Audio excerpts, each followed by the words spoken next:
disponibilizado cada vez mais cedo. É difícil, tem que colocar no YouTube, também fica no Spotify, enfim, né? Mas está ficando... Antes a gente levava um mês quase para conseguir ter o acesso. Então, o que vocês falarem aqui, o que nós falamos, que foi conversado, você sabe, vai ficar para a posteridade, né? Ou seja, aquilo que é de bom que a gente fala, ninguém lembra. Só as bobagens que a gente fala que acabam ficando... Então, por isso que bom, a Joelma já está apagando a luz, já está... Então, estamos por ti, Joelma, diz aí. Pronto, começou já a gravação, pode passar a palavra para os nossos convidados, Joca, tudo em ordem. Então tá, então boa noite a todos, os bem-vindos, convidados nossos aqui particularmente. A gente sempre faz questão de começar no horário, é o que está acontecendo aqui, né? A gente tem gente, especialmente para o Josemar e para o Derrick, que são nossos novos hoje aqui. Isso é um grupo pediátrico de emergencistas que reúne gente de todo o Brasil. A gente já chegou a ter dias aqui com uma multidão, outros dias com meia dúzia, mas a gente não está perdendo a periodicidade, assim, né? Vocês viram que tem o Gabriel, que está lá no Canadá, e que vem para o Congresso Brasileiro daqui a pouquinho, vai ficar aqui, tem uns gaúchos saindo no meio, vem uns residentes, enfim. Mas a ideia é conversar quase sempre temas que a gente sai polemizando, fazendo algumas coisas mais interessantes, né? E hoje nós vamos falar de febre. Hoje e na semana seguinte do MEP, nós vamos falar de febre, quem sabe uma terceira semana ainda de febre, porque febre é uma coisa interessantíssima. Então, o que a gente vai fazer hoje? Eu vou falar 5 minutinhos das coisas gerais de febre na emergência, bem 5 minutinhos, e vou introduzir para vocês duas pessoas brilhantes aqui do nosso meio, né? Que é o Derrick. O Derrick, apesar dessa cara de suíço que ele tem aqui, ele é um brasileiro gaúcho e, assim... fala muito sobre raciocínio clínico, a ideia de abordar a febre na emergência, tentar ver o que a gente faz para não dar antibiótico para todo mundo, enfim, tem algumas coisas interessantes, um raciocínio muito lógico, inclusive em podcast que ele sempre está publicando aqui, é um infectologista já bem renomado no nosso meio, né? E o Josemar, a mesma coisa, nosso chefe, né? O Josemar é um neuropediatra que vem assumindo espaços até, assim, às vezes... complicados, né, Josemar, de se assumir, além de tudo, na frente da pediatria toda nossa aqui do Hospital de Clínicas. E aí também tem um viés dentro da emergência, que é o seguinte: a gente tem crianças que vêm com crise convulsiva febril, e o que a gente faz? Será que a gente vai precisar chamar o neurologista sempre? E se não chamar, a gente tem...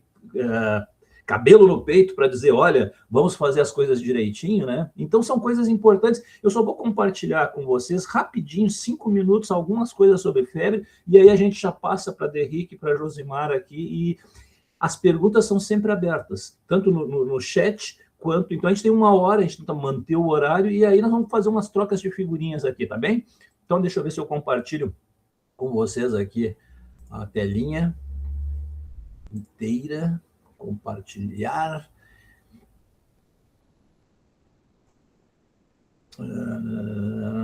Vocês vão ter que me dizer. Ainda não.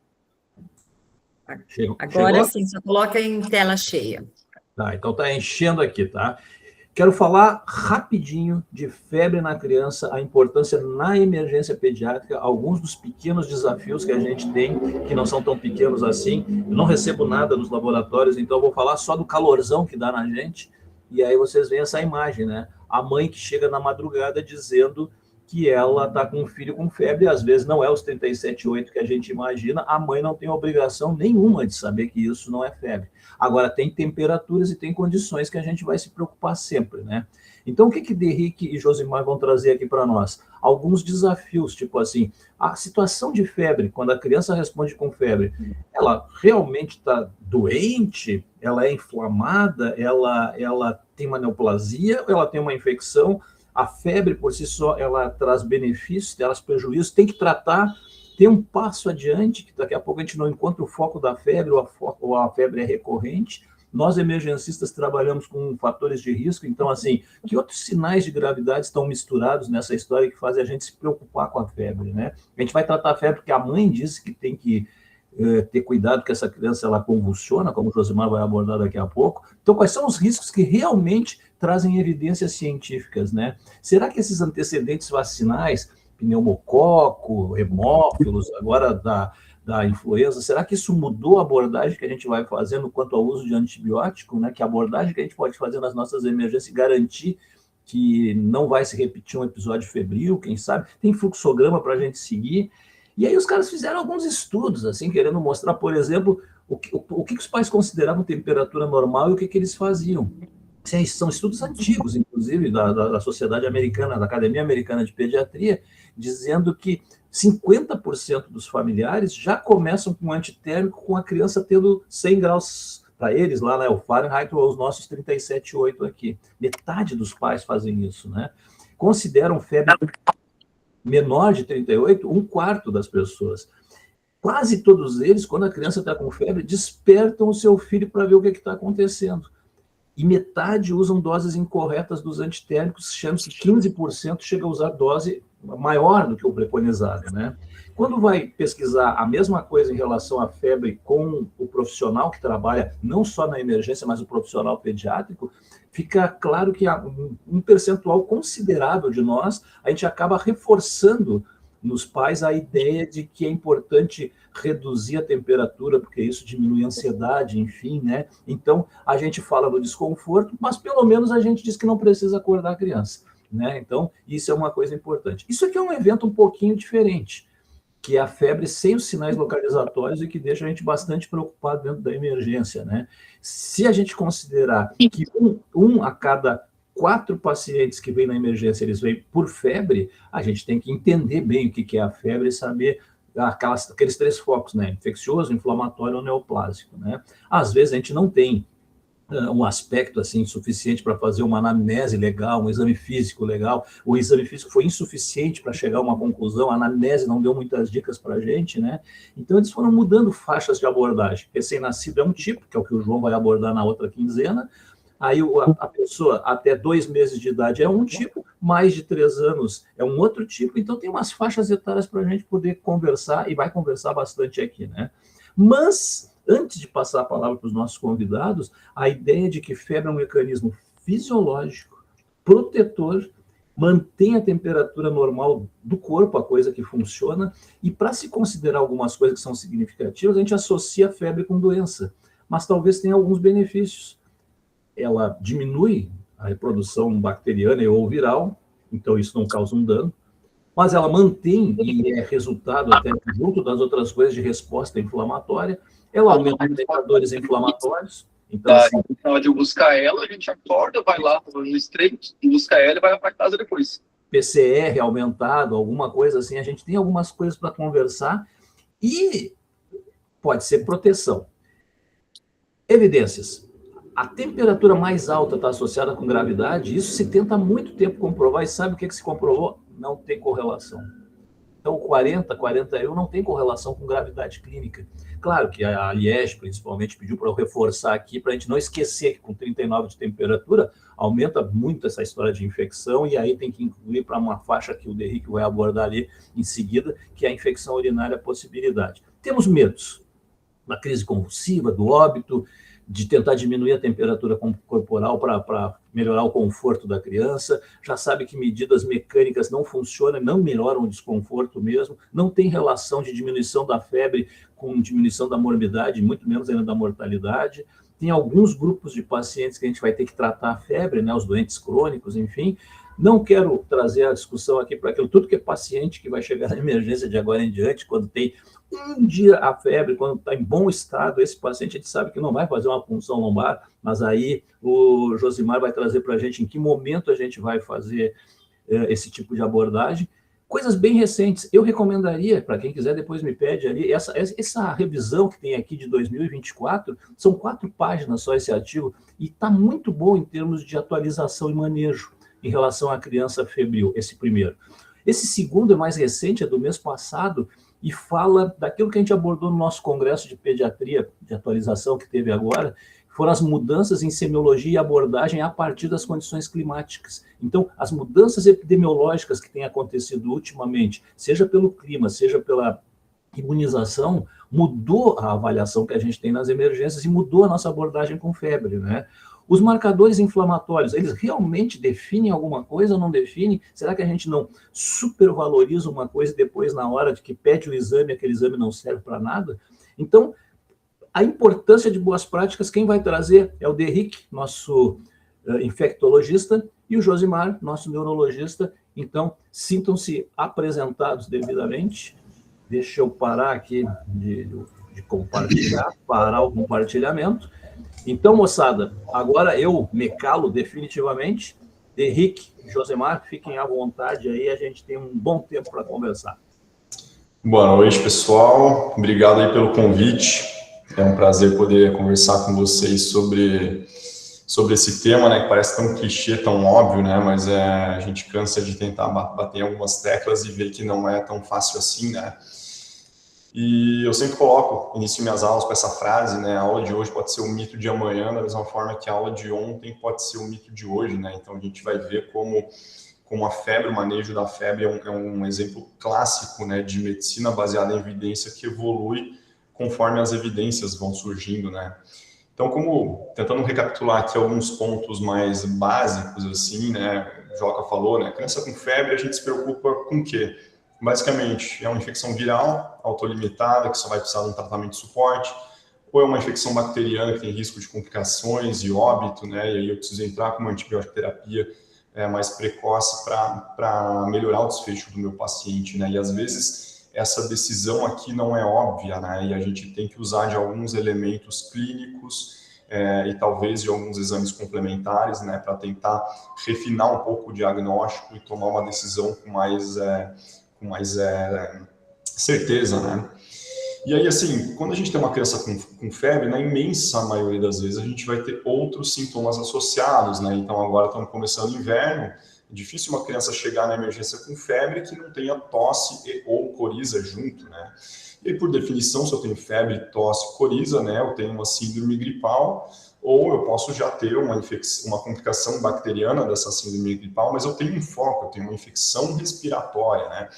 E aí, de todas as infecções respiratórias de etiologia bacteriana, o que a gente tem? A gente tem otite, a gente tem sinusite e pneumonia, né? Então, basicamente, se eu tenho uma criança com febre, sintomas respiratórios, e eu conseguir excluir essas 3 síndromes clínicas, né? Aqui falando, claro, numa paciente que não está séptica, que não está com uma toxemia muito pronunciada, né?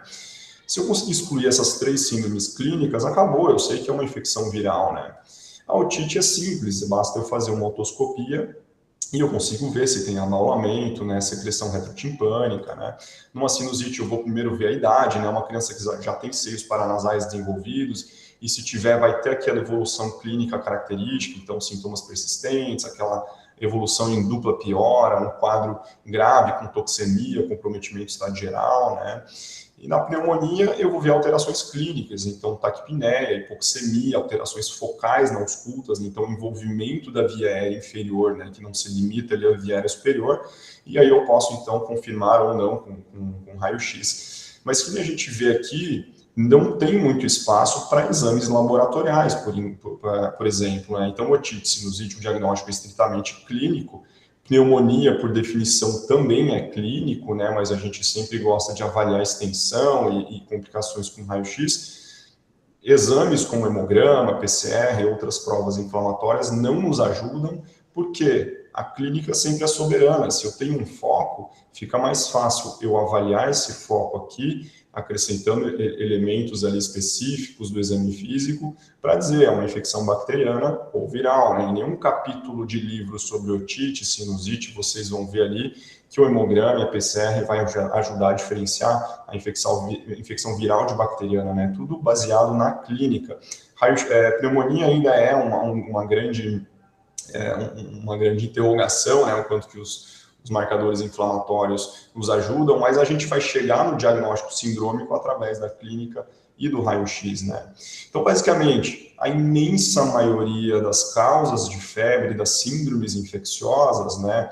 A gente falou aqui de infecções respiratórias, mas pode falar aqui de gastroenterite, colite, como é que diferencia viral de bacteriano, um exantema, é uma celulite, é só um exantema viral, é uma infecção osteoarticular, tudo isso é baseado na história e no exame físico, né?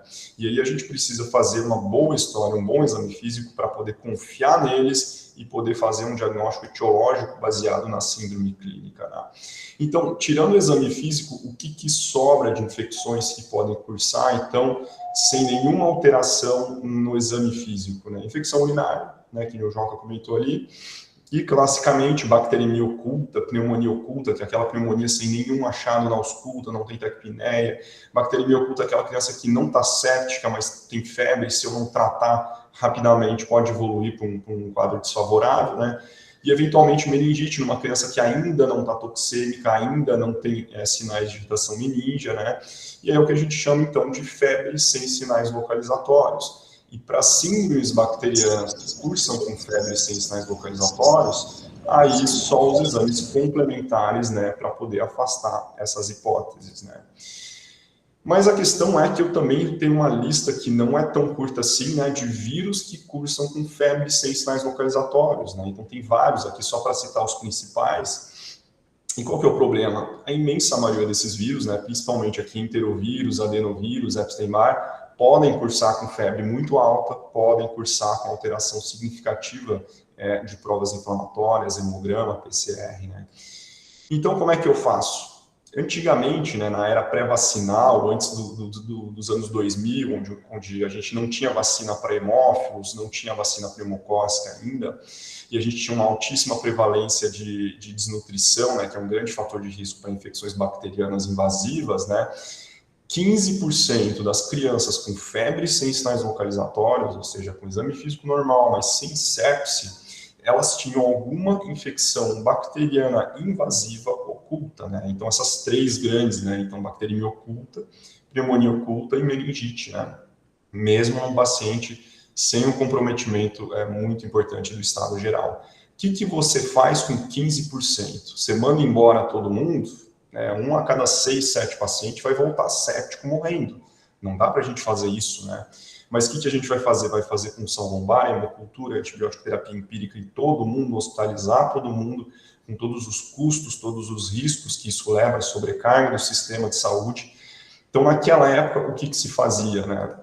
A gente também sabia que alguns parâmetros se associavam mais com esse risco de infecção bacteriana oculta, né? Então, uma febre mais alta que 39, né? A gente sabia que se o hemograma era normal, se a PCR era menor que 20, o risco, que era 15%, caía para menos de 2%, e aqui eu tinha, né, conseguia ter mais segurança para liberar o meu paciente, né?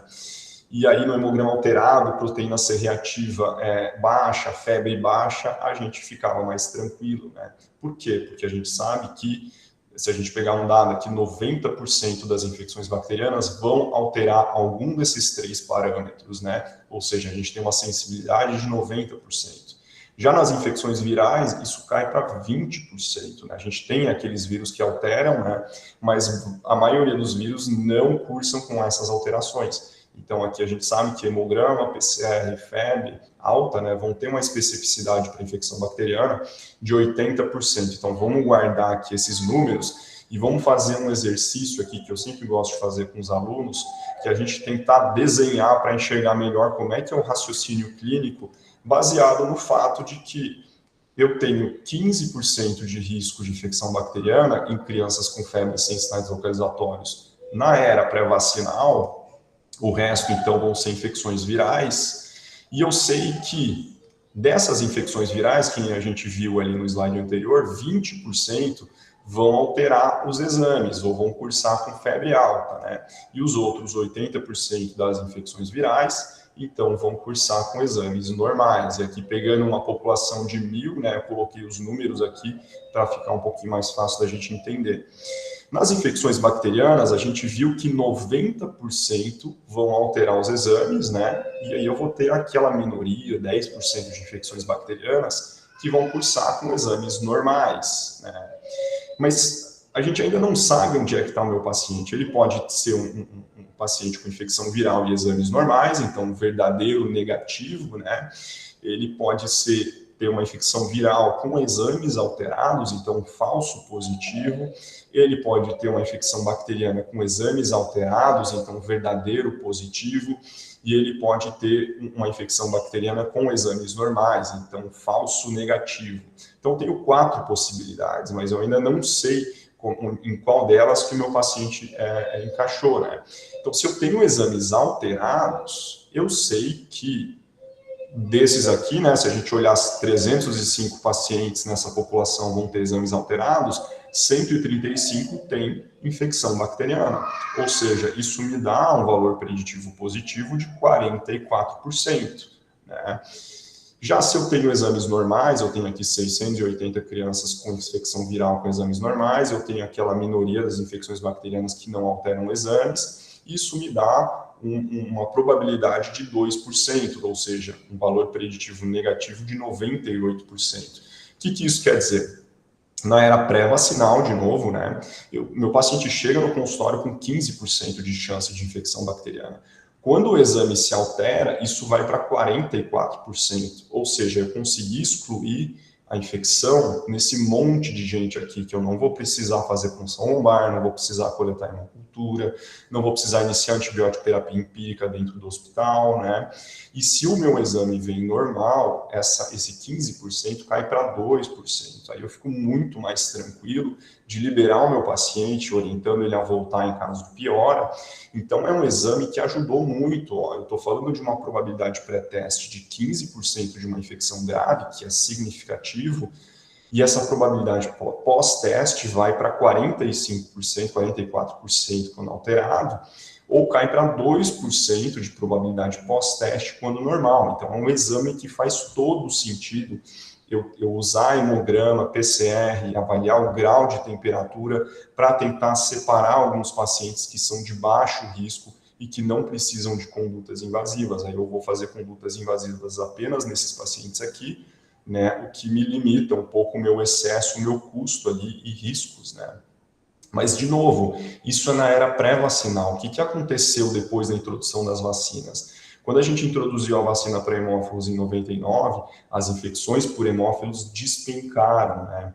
As infecções pneumocócicas que já vinham diminuindo por conta de controle de desnutrição, diminuíram mais ainda depois da introdução da vacina pneumocócica, né?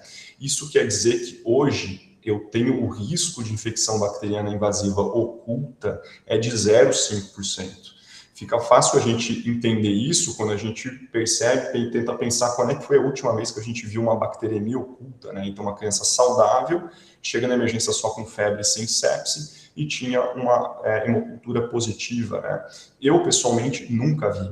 Né? Quando a gente vê uma meningite bacteriana no hospital, vira um evento, todo mundo fica sabendo, né? Porque é uma coisa rara hoje em dia, os residentes todos querem saber do caso, né? Para poder aprender, porque não é uma coisa tão rotineira.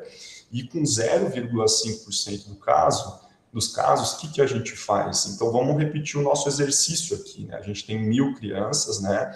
Dessas, 995 tem infecção viral e só 5 aqui, 0,5%, vão ter infecção bacteriana. De novo, eu não sei se o meu paciente está, em qual grupo deles ele está. Eu pedi exames e eu sei que 20% das infecções virais vão alterar exames, né? E 80% vão ter o verdadeiro negativo, né?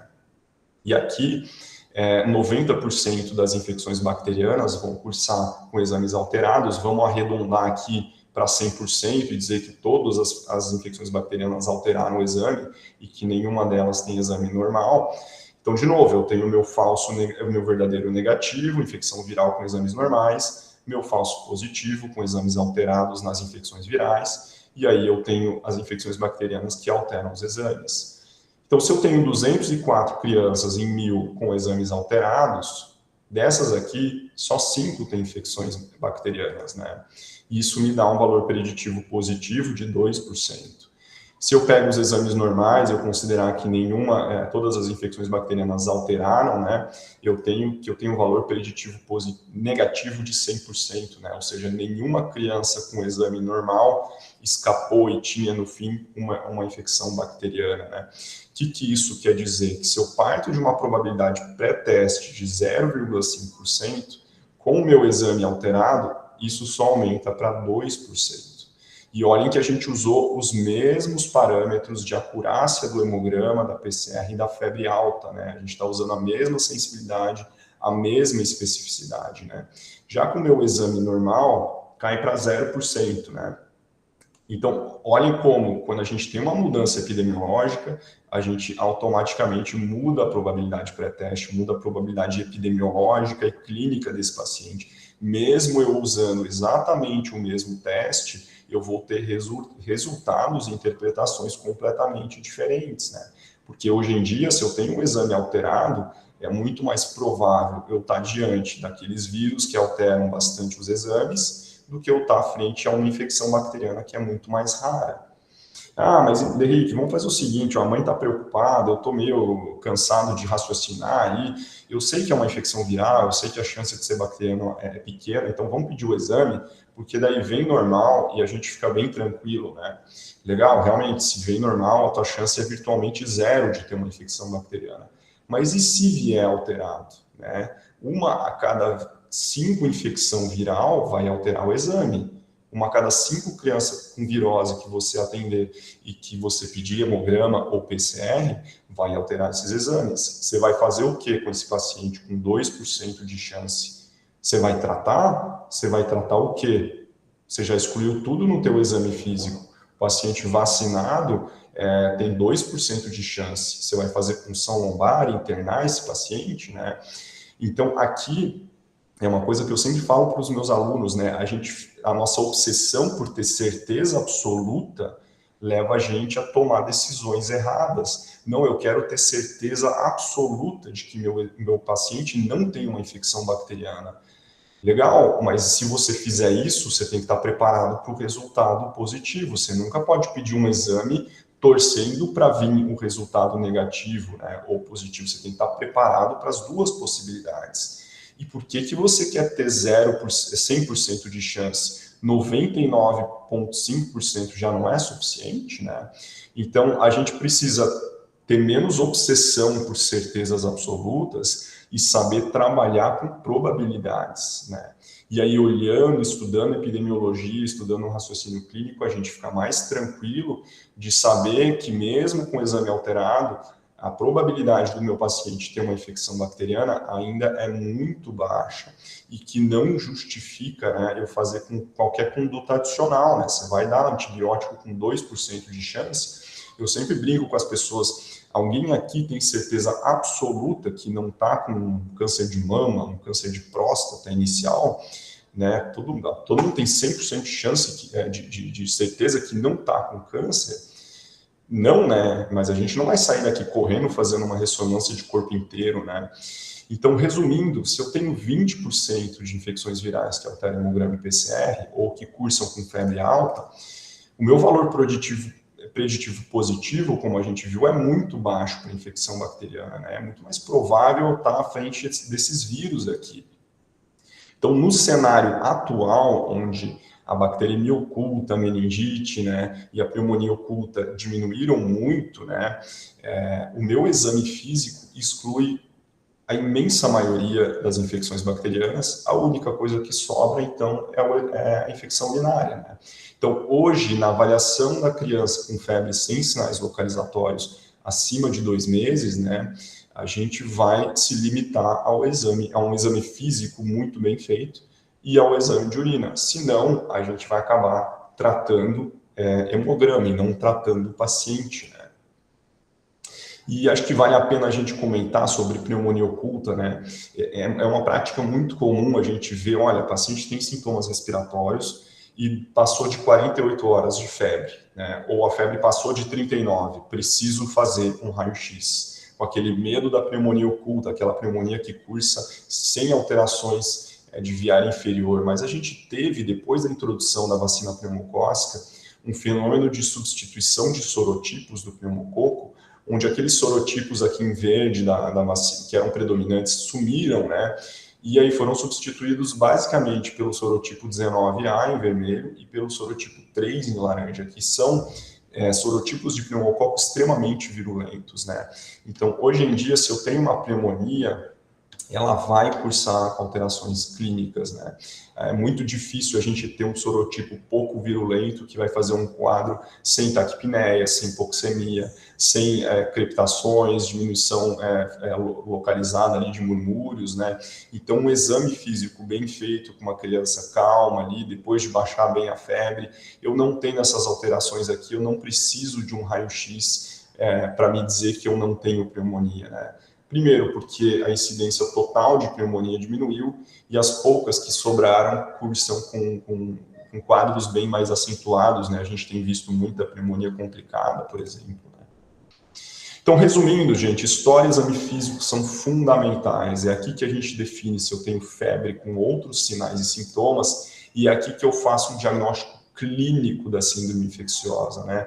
Todas essas infecções aqui, o diagnóstico é clínico, e para poder diferenciar uma infecção viral de bacteriana, são os elementos clínicos que vão me ajudar. Já se eu tenho uma febre sem sinais vocalizatórios, numa criança maior de 2 meses, na era pós-vacinal, investigação de infecção urinária é suficiente, né? E a gente vai reservar o uso de exames complementares, de provas inflamatórias, para um paciente que ainda possui uma probabilidade pós-teste mais elevada de infecção bacteriana oculta, que não pode ser excluída pelo exame físico, e aí a gente vai usar essas provas inflamatórias, e tem vários protocolos hoje em dia, né, para estratificar o risco, para decidir quem é que eu vou fazer punção lombar, quem é que eu vou iniciar antibiótico-terapia empírica, que é o que a gente fazia em todas as crianças até 3 anos, né, então era hemograma e PCR para todo mundo, punção lombar e antibiótico para quem tivesse exame alterado. Hoje isso se limita para as crianças menores de 2 meses. E quando eu tenho exames normais, né, aí eu posso assumir que a etiologia é viral, né? Então, resumindo, história e exame físico, a gente exclui a quase totalidade das infecções bacterianas, né? E na era pós-vacinal, essas infecções ocultas que escapam do exame físico, elas são extremamente raras, né? O hemograma e PCR, consequentemente, perderam muito da sua acurácia para a gente conseguir fazer essa diferenciação entre infecção bacteriana e viral, e aí sobra o exame de urina, que é o principal exame, e aí não tendo infecção urinária, eu assumo que é um enterovírus, um adenovírus, um Epstein-Barr, um herpes tipo 6, um parecovírus, e aí por diante, né? E eu gosto muito dessa frase, então, do William Osler, né, que é o fundador da medicina moderna, que diz assim, né, medicina é a arte da incerteza e a ciência da probabilidade. A gente não precisa ter certeza de nada, a gente precisa saber estabelecer probabilidades, e quando essa probabilidade é baixa, qualquer coisa que a gente fizer mais vai atrapalhar do que ajudar. Então é isso, gente. Quem quiser, assim, acompanhar a gente aqui no Instagram, a gente tem postado bastante conteúdo, assim, de atualização em infectologia pediátrica, diagnóstico, tratamento. Fiquem bem à vontade. E fico à disposição aí se tiverem alguma dúvida, ou a gente também pode deixar para o final, né? Beleza, Derrick, fica por aí. Eu sei que tu tem que passar o plantão, mas fica por aí que agora o Josemar apresenta a parte de convulsão febril e aí a gente abre para algumas perguntas e não te amarra muito, a gente te libera antes da meia-noite, não te preocupa que vai bem. Então, Josemar, cadê você? Tá por aqui? Tá aí. Josemar, tudo contigo, meu velho. Então, o Josemar, só para reforçar para quem chegou atrasado, o Derrick é infectologista aqui no Hospital de Clínicas, é professor na Unicinos, e o Josemar é professor aqui na URGS, já foi professor em várias universidades esparramadas pelo Rio Grande do Sul, e agora está comandando o nosso serviço de pediatria também, né, de uma maneira muito, muito nobre. Então, Josemar, por favor, taca-lhe pau. Obrigado pelos elogios, inclusive, Joca. Eu vou tentar compartilhar, que eu tentei aqui e já me atrapalhei. Só um minutinho, aqui.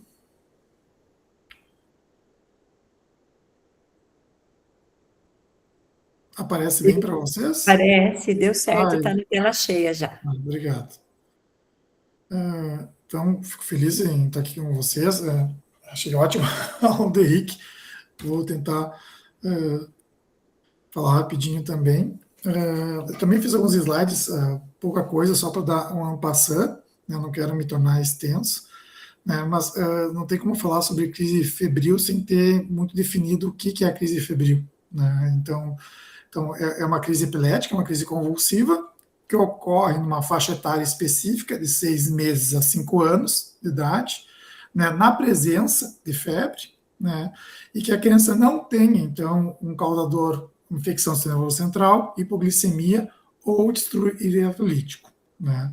A literatura relata de 2 a 4% nessa faixa etária vai acontecer alguma crise epilética, e tem alguns lugares que falam que a principal causa de busca na emergência, né, por quadro agudo neurológico seriam as crises febris, né? E a etiologia é multifatorial, né? A gente sabe hoje que tem uma predisposição genética, então, inclusive a história familiar, né, favorece, e com o advento do exoma e de sequenciamento genético, a gente sabe que tem algumas, inclusive, mutações específicas que predispõem às crises febris, né, que depois até podem evoluir com encefalopatias graves, né. Está associado, sim, a esse cérebro imaturo que tem uma amenização incompleta, né, e tem muito mais glutamato do que GABA, e a gente sabe que em algumas áreas, inclusive até o GABA, numa criança pequena, ele funciona até mais como, às vezes, como neurotransmissor excitatório do que inibitório, né? Aí, claro, geralmente é febril, a questão das interleucinas baixando, então, esse cérebro que eu brinco está louco para convulsionar, está todo excitado, e ainda o processo inflamatório reduz, né, ainda o limiar convulsivo, porque ele ativa a estabilidade neuronal, né? A temperatura também, né, não só pelo processo inflamatório, mas a questão da temperatura corporal também aumenta a estabilidade neuronal, também reduzindo o limiar, né? Por isso que algumas crianças, inclusive, convulsionam, né, tem uma crise epilética com temperatura mais baixa, né? E é claro, algumas crianças, quando estão doentes, vão ter outros fatores que contribuem, então, né, tá com uma diarreia, tá mais desidratado, o sódio podia estar um pouquinho aumentado, fazer uma deficiência vitamínica, a criança tá dormindo menos, então que no somatório total eu acabo tendo, então, como final essa crise epilética, né? E desculpa se eu estiver falando molhado, mas a gente tem que dividir as crises febris, né, nas crises febris simples e complexas. A definição é a crise febril simples tem que ter um componente motor generalizado, tem que durar menos de 15 minutos e não pode recorrer nas primeiras 24 horas. Né? A febril complexa, tudo ao contrário, então a criança tem um componente motor focal, é uma crise mais prolongada, ela dura mais de 15 minutos e recorre dentro das primeiras 24 horas. É interessante que é um critério diferente de epilepsia, né? Que quando a gente tem uma recorrência de crise não provocada, quando ela recorre nas primeiras 24 horas, a gente considera um episódio só, né? E eu já vi até neuropediatras se confundir com essa definição de crise febril, trocando, né?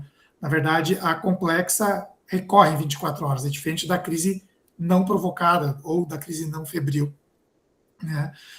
E depois, isso vai ser importante porque muda um pouco a minha visão de investigação na emergência e até de tempo de observação dessa criança.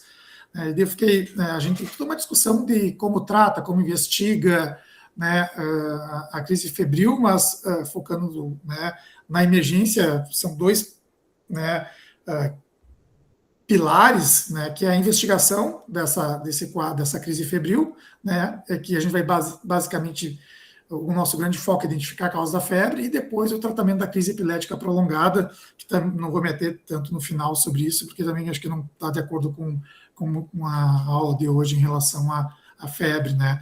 Então, como eu falei, quando a gente tem uma crise febril simples, eu tenho esses critérios todos, menos de 15 minutos, ela é generalizada, e não recorre, né? Esse quadro é para ser, na imensa maioria das vezes, só um sintoma transitório de uma doença febril, né? E o papel, então, do emergencista vai ser focar na causa da febre, né?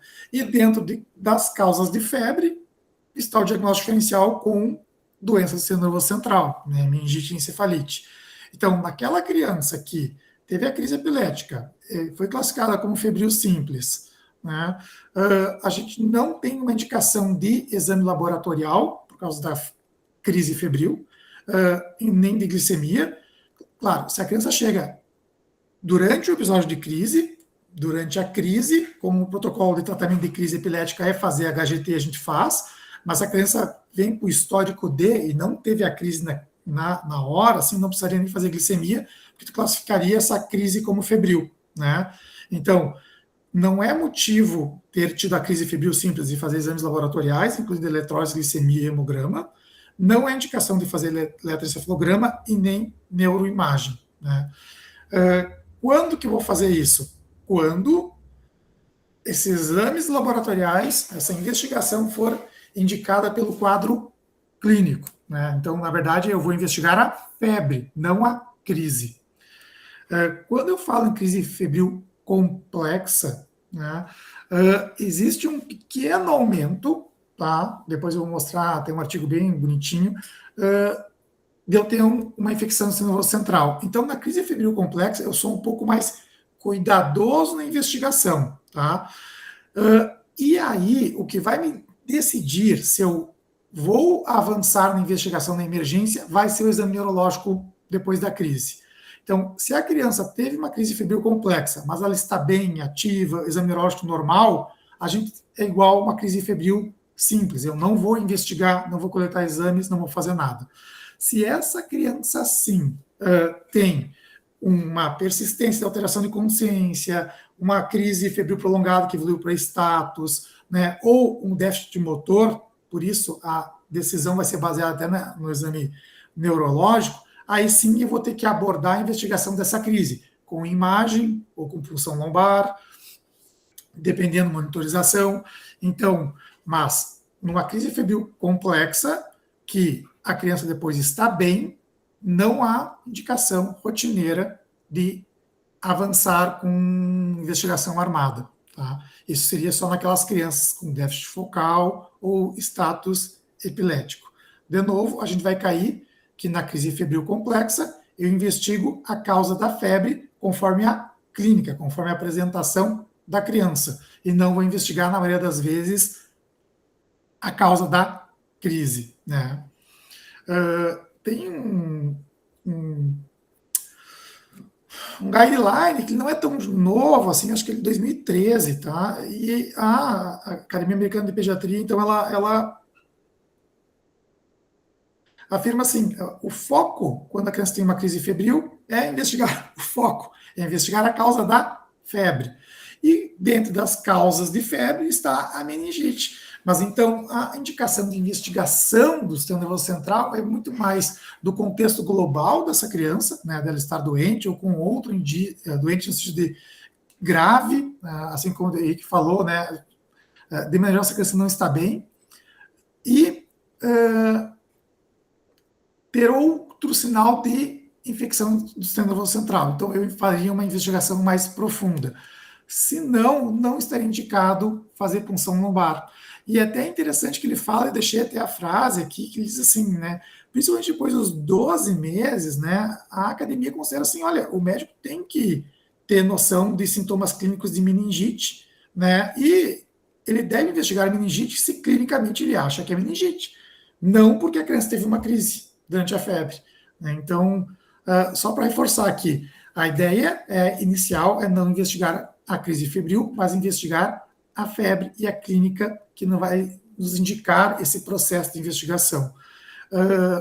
Trouxe aqui, então, as recomendações desse guideline, né? Então, ele coloca como obrigatórias, né? Sinais meningos presentes, como rigidez de nuca, Kernig, Brudzinski, história ou exame sugestivo de meningite ou outra infecção do sistema nervoso central, né? E uma criança que parece doente, uma criança que parece grave, né? Mas tu vê que todos os itens aqui eu estou falando de quadro clínico, não de crise, né? E ele leva, assim, a opção de punção a considerar naqueles casos de crianças que não estão completamente vacinadas, então poderia ser um pouco mais invasivo, né? Porque tem, então, a maior chance de eu ter, sim, uma meningite oculta, entre aspas, né? Como foi falado na aula anterior, né? E naqueles pacientes tu teria um tratamento antibiótico prévio, ele também poderia te atrapalhar no raciocínio clínico.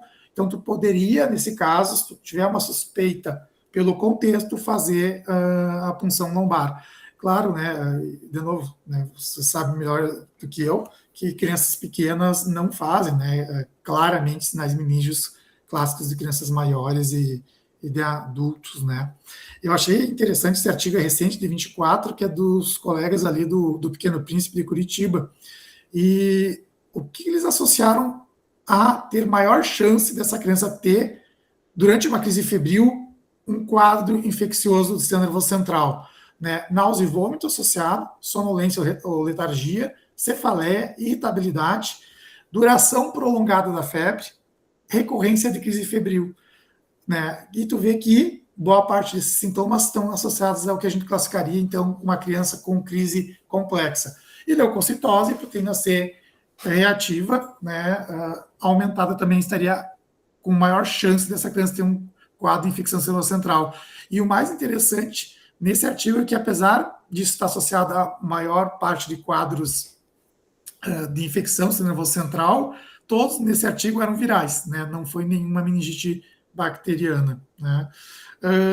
Quando a gente fala em tempo de febre, o interessante é assim que a crise febril tem um padrão de ocorrer nas primeiras 24, 48 horas do evento febril, do quadro febril.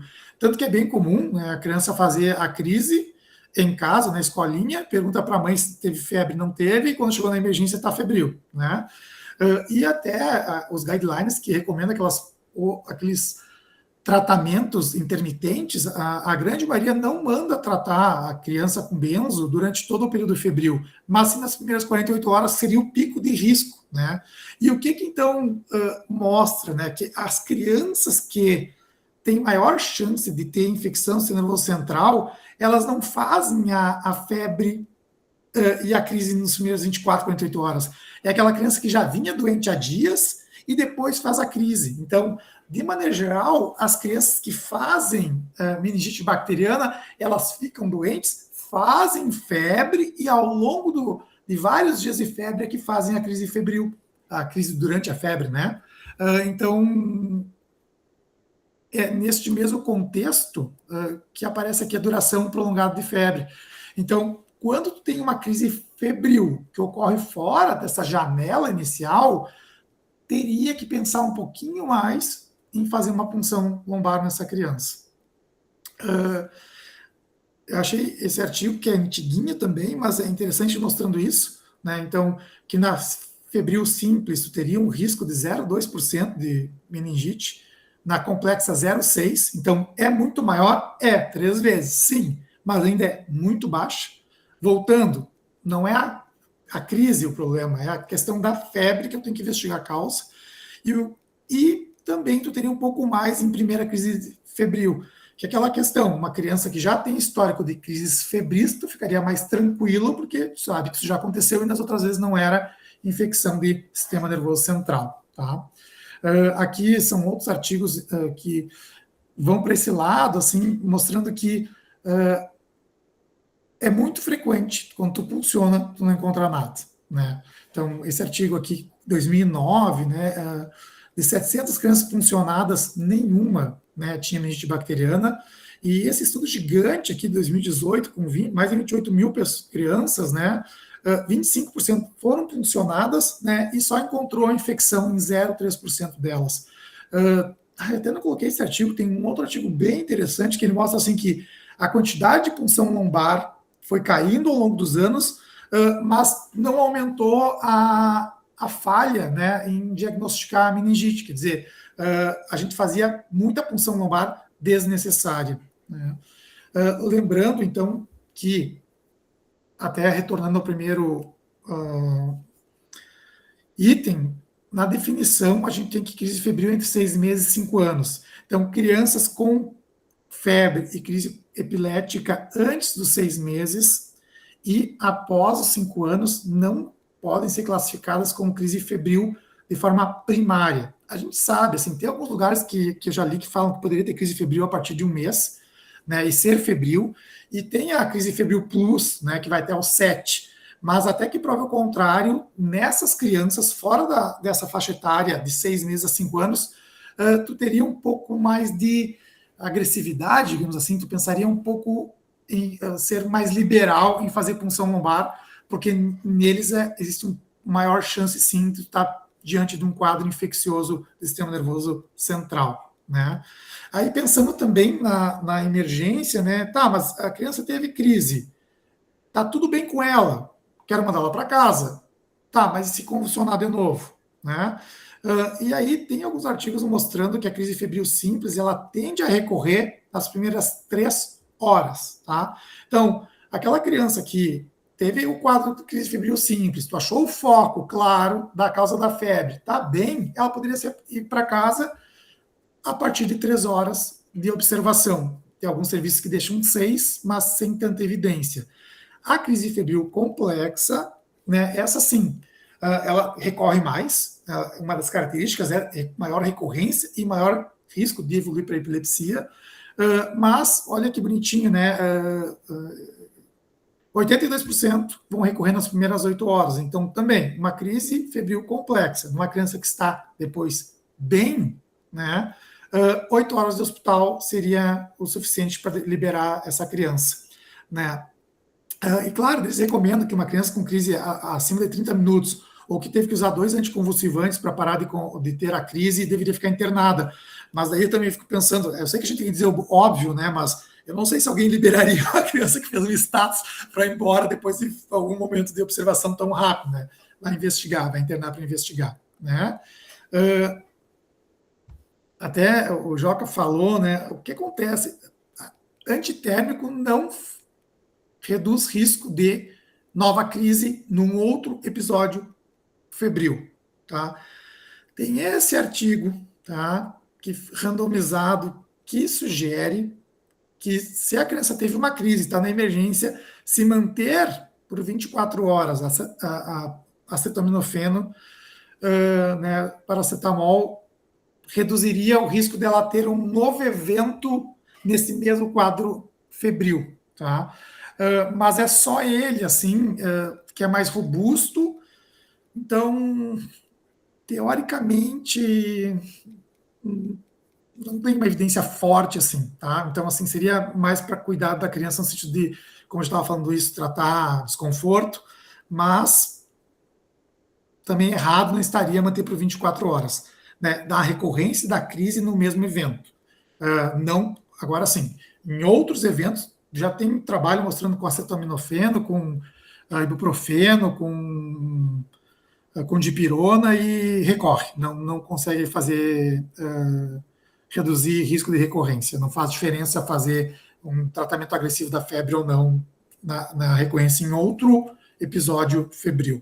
Tá? Só para tratamento da crise, não vou me ater aqui, mas então, crise acima de 5 minutos, entra em protocolo de crise prolongada e depois segue o protocolo de status epilético. E aí eu sempre acho que o status epilético, cada serviço tem que ter o seu cronograma de drogas baseado na disponibilidade, equipe, quem está acostumado, se tem UTI ou não. Então, eu acho que é muito individual de cada serviço dentro daqueles parâmetros, né? Mas isso aqui é uma outra abordagem inteira, né? Acho que era isso.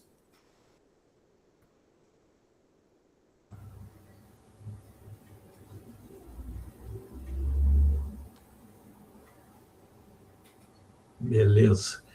Então tá, moçada, não foi combinado, mas vocês terminaram exatamente às 8 horas, né? Começamos um pouquinho mais tarde, o Henrique vai conseguir passar o plantão. Henrique, tá aí o Vitinho. Vitinho foi quem obrigou a gente a te trazer para essa apresentação aqui, tá ali. Provavelmente... É verdade, Henrique. Eu sou teu fã número 1, Henrique. Eu tenho o teu curso, aquele do antibiótico, os podcasts, tudo. Só faltava tu aqui no MEP, cara. Que legal, cara. Fico feliz aí. Tu viu que até o microfone dele é diferente, né? Uma coisa assim, ó. É podcaster, né, Joca? Podcaster. Que maravilha. Clarice está ali, a Maíra estava aí também, viu, Clarice? Tá, só para nos prestigiar, não sei se ela ainda está. Moçada, quem quer fazer perguntas, como é que é? Fale agora ou cale-se para sempre. Valeu, Vitinho começando. Bom, eu tenho uma pergunta, né? Já vou começar... primeiro parabenizando, mas isso é de praxe aí para vocês. Mas, ô Henrique, a gente fala muito sobre valor preditivo positivo, valor preditivo negativo, mas esses dados, assim, eles colocados no meio dos sintomas e dos exames, eles realmente perdem bastante em acurácia, né? Mas quando a gente coloca uma probabilidade pré-teste muito maior, a gente talvez tenha uma possibilidade de trazer uma validade numa conduta não sendo ela todo mundo que tenha febre, mas talvez naquelas pessoas cujo tinha alguma diferença na probabilidade pré-teste que elevasse aí essa probabilidade de ele ter a doença, né? Então, assim, tem alguma coisa documentada na característica da febre sem outro sintoma? Por exemplo, a intensidade da febre, o período da febre, que a gente possa levar em consideração de que ela aumente a sua probabilidade pré-teste, que vale a pena a gente pedir um exame, assim, ou a febre por si só, o seu valor, o momento em que ela dá, ou o tempo em que ela persiste, não tem muita validade nesse sentido. O Joca até falou alguma coisa sobre isso, mas eu queria trazer isso um pouco mais claro. Não, acho que é uma ótima pergunta. Assim, eu coloquei os dados ali, isso inclui febre alta, acima de 39, né? Os achados são bem parecidos ali, 90. Se for você olhar, assim, tem dados bem estabelecidos, por exemplo, 60% das infecções por influenza em menores de 3 anos vão cursar com febre acima de 39. E aí, o que você faz com uma febre de 39? Você vai investigar todo mundo? Vai pedir hemograma e PCR, raio-x para 60% das gripes? Não faz sentido, né? Eu sempre brinco assim, eu como infectologista, eu só quero saber se tem febre. Eu não quero saber mais nada. Se a febre é alta, se a febre não baixa com remédio, se a febre volta, se a febre é persistente, não faz a menor diferença. Isso não tem valor preditivo de infecção grave num cenário com uma baixa probabilidade pré-teste, que é o que a gente vive hoje em dia. E eu até brinco assim, quanto mais tempo de febre a criança tem, como infectologista, menos eu me preocupo. Ah, mas é 10 dias de febre. Bom, infecção grave não é. Se fosse meningite, já teria morrido. Aí você chama o hematologista e o reumatologista para investigar causas não infecciosas de febre, né? Você falou em probabilidades pré-testes maiores. Isso só se aplica hoje em dia em menores de 2 meses, né? Se você olhar os dados para menores de 2 meses, infecções bacterianas ocultas é 20%. Mas 22, mais ou menos, se eu olhar. Disso, 17, 18 é infecção urinária. Então, sobra 5 a 6% de risco de bacteremia e meningite em menores de 2 meses. Não é os 15% da era pré-vacinal, mas também é uma probabilidade que você não vai ficar mandando todo mundo embora. Por isso que você estratifica risco ainda nessa faixa etária. E de preferência com procalcitonina, que é um exame que tem uma especificidade muito maior e não vai alterar em 20% das infecções virais, vai alterar muito menos, né? Porque, assim, acima dessa faixa etária, mas o paciente está... Se você fez um exame físico bem feito, você excluiu otite, faringite, pneumonia, gastroenterite, celulite, artrite séptica, osteomielite, o paciente não está séptico, o que sobrou além de infecção urinária? Bacteremia oculta, pneumonia oculta e meningite sem ter sinais clínicos na era pós-vacinal. Isso praticamente não existe mais. Eu volto a falar, eu nunca vi bacteremia oculta na minha vida. Meningite bacteriana, se olhar no clínicas aqui, não sei, professor José Maré, o que? Uma por ano que a gente vê? E aí você vai fazer o quê com o exame alterado, né?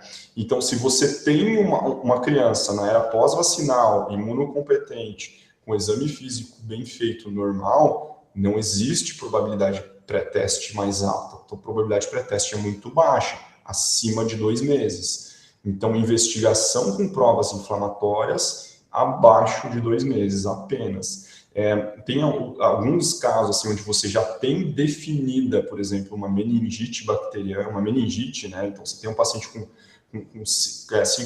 quadro clínico e pleocitose, alguns scores incorporam ali, tem o score mais antigo que usa hemograma, o score mais atual, procalcitonina e PCR, mas aí você já tem uma síndrome clínica definida, uma meningite, né? Na pneumonia, isso é um grande debate, né? De novo, assim, se você tem uma pneumonia, você faz hemograma e PCR, influenza altera muito o exame, né? Adenovírus altera muito o exame, então a gente ainda não consegue usar a prova inflamatória de forma com muita acurácia. A própria procalcitonina, ela só tem valor preditivo negativo alto quando menor que 0,1, ou seja, vai ter uma especificidade muito menor. Então, a gente até nem na procalcitonina a gente não consegue usar ela, você vai ter que usar a clínica, né, o paciente com um bom estado geral, e aquela coisa de ficar pedindo raio-x para todo mundo.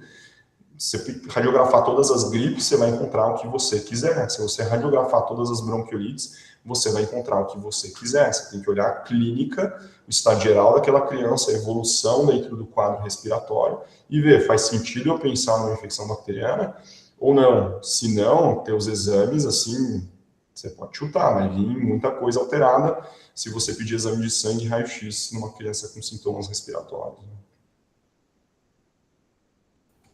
Evandro? Só para reforçar, vacinação tem que ter sido checada, né, Adri? Porque tem que questionar todas as crianças que vêm consultar se tem o calendário vacinal. E daí, se tiver alguma falha nas vacinas, isso interfere nessa decisão?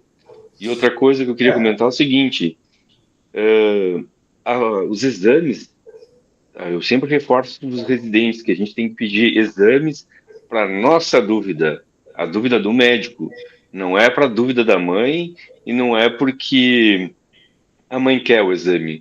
O exame é para tirar a dúvida do médico, não é para o desejo da mãe ou do paciente. Eu acho que, primeiro, em relação às vacinas, né, então tinha alguns protocolos ali, os critérios de BARAF, né, onde se usava muito no início dos anos 2000, tem que ter vacinação completa, mas hoje, num cenário onde você tem a imunidade de rebanho, uma dose da vacina de hemófilos e pneumococo já é suficiente para você ter uma probabilidade muito baixa, que é com 2 meses. Então, volta aquele limite de 2 meses, né? E acho que vale a pena a gente comentar que a partir desse mês a gente vai ter no PNI do SUS, no calendário vacinal, a vacina pneumocócica 20 valente. Isso é uma conquista assim, enorme, é uma torcida muito grande que a gente tinha, né, no Brasil, porque a gente, hoje, com a 10 valente, a gente cobre 5% dos sorotipos circulantes de doença pneumocócica invasiva. Isso vai aumentar para 80% com a vacina 20 valente. Então, assim, vocês vão ter que procurar ter boas desculpas aí para diagnosticar otite, pneumonia bacteriana e usar antibiótico, porque vai ser ainda mais difícil, né? Então, acho que assim, e aquilo que você concluiu ali, né, isso eu sempre falo, você não tranquiliza uma mãe mudando a tua conduta, você tranquiliza uma mãe mudando a tua conversa, mudando o lado artístico da medicina, que é a relação médico-paciente. O lado científico, você só muda se você tiver dados clínicos epidemiológicos diferentes. Uma mãe preocupada não aumenta a probabilidade pré-teste dessa criança ter uma infecção grave, se ela está em bom estado geral, se você examinou e não encontrou foco, né? Então, acho que é exatamente isso, Evandro. Joelma de Jesus.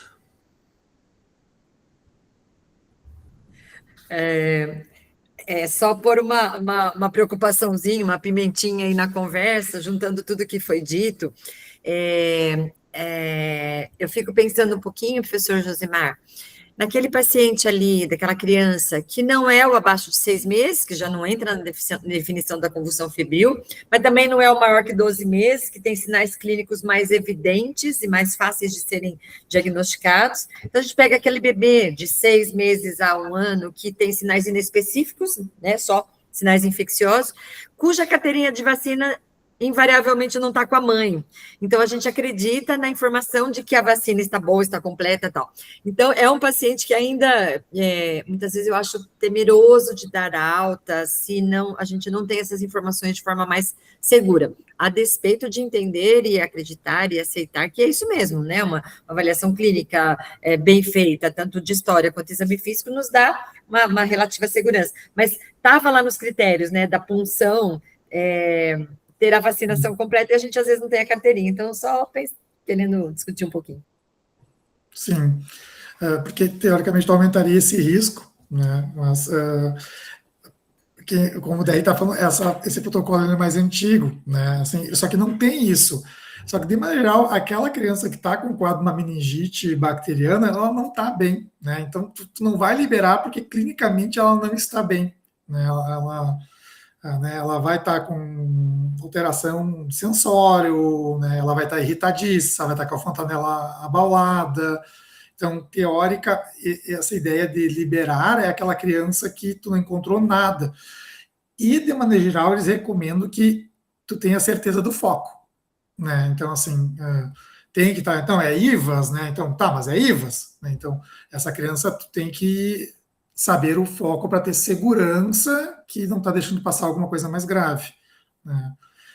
E quando a gente vai ver, assim, muitas crianças acabam tendo a meningite viral também, né? Então, que na verdade, e a imensa maioria evolui bem, né? Então, apesar de tu diagnosticar uma meningite, é uma meningite que tu não faz muito por ela, né?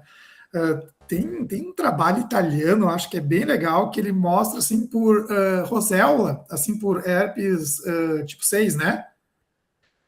A quantidade de vezes que vem herpes tipo 6, mas não é porque a criança está com meningite, é que eles fazem um febrão, convulsionam, né? Então, de novo, a punção e a investigação mais aprofundada vai depender do quadro geral, assim, mas com certeza, tu tendo, né, uma otite clara, tu tendo o foco bem isolado, te dá mais segurança de liberar essa criança para casa, né?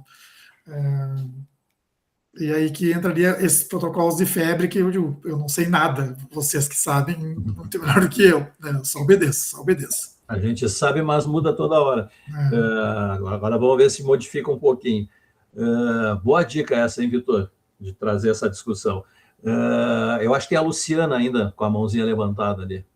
Tá aí. Luciana, nós aqui passando frio e tu nessa febre nordestina aí. Não, o pior é que não está tão quente por aqui, não, viu? Está até mais. Tá frio, deve estar 25 graus. Tá 25 graus. Não, gente, não, assim, esse tema é um tema que eu amo, né? E, assim, eu brinco que eu herdei esse tema, né? Que a gente aqui tem Dr. João Guilherme, não sei se talvez alguns conheçam, né? Que é um grande pediatra aqui do IMIP, que ele sempre falava muito sobre febre, era a cara dele quando eu era estudante. E eu herdei dele a febre sem sinais localizatórios para as aulas, para os livros. E agora herdei a febre de origem indeterminada. Realmente é um tema que eu, assim, gosto muito. E eu acho, assim, que é como tem mudado nos últimos anos e como os próprios guidelines, né? Até ali naquela idade, entre 7 dias e 60 dias, não se comprometem mais com o protocolo. Então, eu acho que é importante, principalmente para o estudante, para o residente, às vezes para o pediatra que está na emergência, e eu não sei por aí afora do mundo, mas aqui em Pernambuco a gente tem hoje também uma quantidade enorme de médicos recém-formados trabalhando nas emergências pediátricas, ou seja, não são pediatras, e eu acho que é importante que as pessoas entendam, olha, aquela coisa do protocolo amarrado, do Rochester, nenhuma literatura traz mais, né?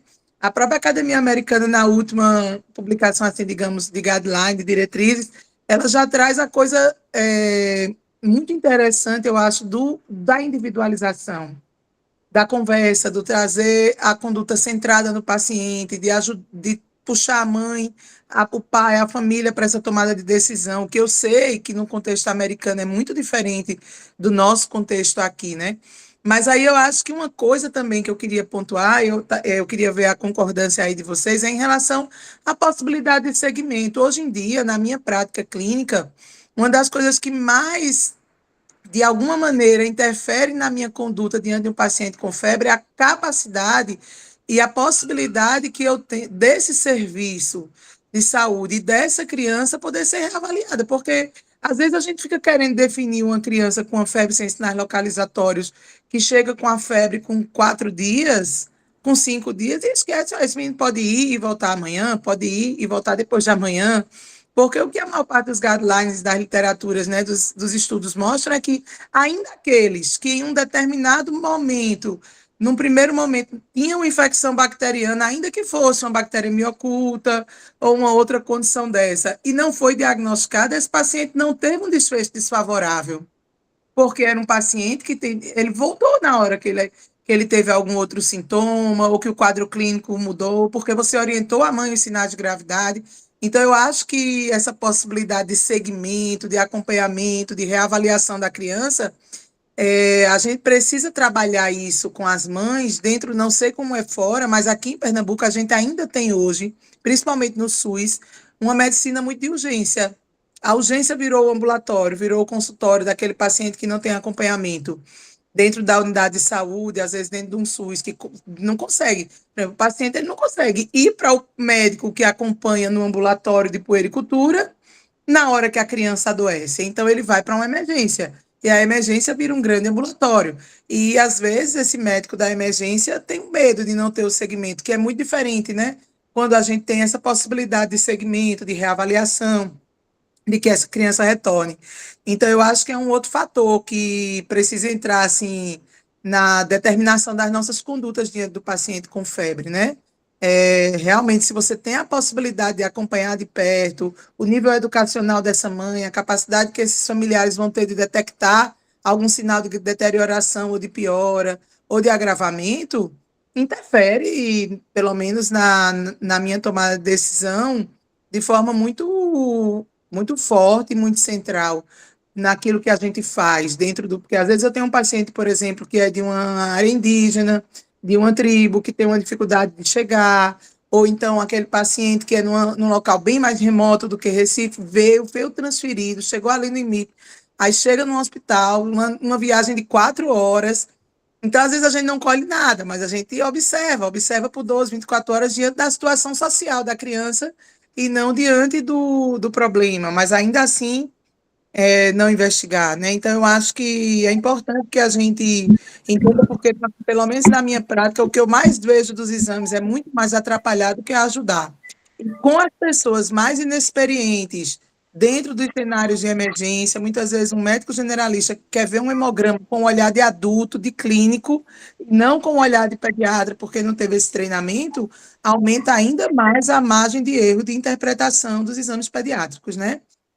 Então, realmente, eu acho que era isso assim, que eu queria. Lu, tu sabe uma coisa que, não sei, e para algumas coisas que tu falou faz sentido, que a gente começou, na nossa experiência que mudou bastante, a gente começou a entregar a nota de alta da emergência, assim, tá?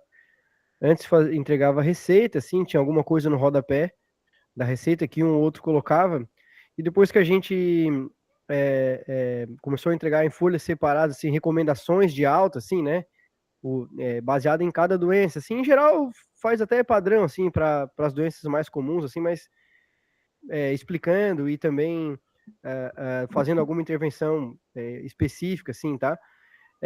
A gente teve um sucesso, assim, de entendimento e de taxa de retorno em 72 horas, mesmo não piorado, assim, a gente melhorou muito isso, assim, e é uma prática que foi muito simplista, assim, entregar notas de altas praticamente padrões para as doenças mais comuns que tinham no nosso pronto-socorro ali, e foi uma resposta bem legal, assim, da população e tal. Claro, vai ter umas nuances, como você falou ali, eu não tenho esse paciente que demorou 4 horas para vir até aqui, assim, não tem tribo indígena também, mas, enfim, em geral, assim, foi bem, teve bastante sucesso. Assim. Interessante, bem interessante. Olha só, tem que entregar a casinha, né? Já estamos aqui em 2020. Então, antes de mais nada, assim, eu sabia que ia ser um belíssimo encontro, mas foi melhor do que eu imaginava, inclusive, sabe? Foi bem bom, gostei das sugestões. A gente está repassando para o João, infelizmente, para o João, daqui a 15 dias, fazer melhor do que foi feito aqui. Vai ser complicado, ele vai pegar na faixa etária aquela que nos complica a vida, né? Então, ele vai ter uma... E vocês, Derrick e Josemar, também, muito obrigado pela participação, né, evidentemente, mas já estão convidados a participar com a gente daqui a 15 dias. Vai ser bem interessante poder contar com vocês aqui na discussão, né? Então, João, te prepara que tu vai ter um monte de gente aqui para te ver. Derrick Marquesan, não. Josemar Fasbind, não. Derrick e Josemar. Últimos segundinhos aí para vocês falarem, darem um tchauzinho para todo mundo, vai ficar gravado, né? Para a gente ficar com a imagem bonita de vocês aqui, que a Joelma depois distribui pelo interior de São Paulo inteiro aí. Última mensagem, 5 minutinhos. Opa, 5 segundinhos. Eu só tenho a agradecer. Obrigado pelo convite, estou à disposição. Obrigado. Tentarei participar na semana que vem, sim. 15 dias. Obrigado. Eu também, gente, obrigado. É um prazer poder contribuir. Fico feliz ali em rever, inclusive, algumas pessoas. e sempre à disposição. Beleza. Isso aí, moçada. Feito. Olha aí, ó. Agora vem os elogios, depois a gente passa para vocês, tá bem? Então tá. Falou. Tchau, tchau. Obrigado. Tchau, Tchau, obrigado. pessoal. Boa Boa noite. noite. Muito obrigada. Jaquim. Tchau, Tchau, pessoal. Boa noite. Tchau, tchau. Tchau. Tchau a todos. Boa noite. Tchau. Ó, a Cláudia ali. A Cláudia não, a Cláudia só deixou o telefone ligado e ficou ali, ó.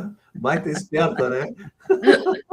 Ela estava numa atividade, coitada da. Ela tá gravando tudo aí, ó. Tchau, tchau. Até mais.